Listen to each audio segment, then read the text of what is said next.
A Democrat candidate for Ohio Attorney General is running on the platform of killing the President of the United States.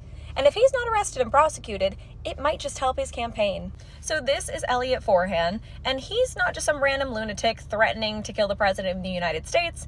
He's a former Ohio state representative. This guy's an actual politician, and he's running for state AG. Now, despite Forhan's attempt to clarify what he means by "I want to kill President Trump," or his attempt to redefine words, this is still a direct call to violence against the sitting president.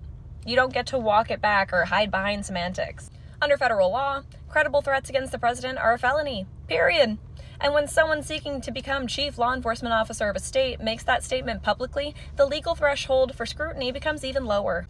And legally, the means by which you plan to reach your intended goal of killing the sitting president are not particularly relevant.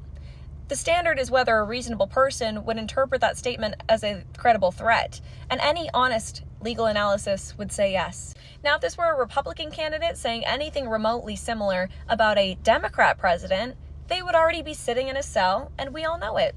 And the reason I say this might work in his favor is because this is a Democrat party that largely supports political violence against conservatives. A year and a half ago, many of them praised Thomas Crooks for nearly blowing President Trump's head off on live television and wished that he had better aim. Just 4 months ago, we saw them celebrate, excuse, justify, and mock the murder of Charlie Kirk.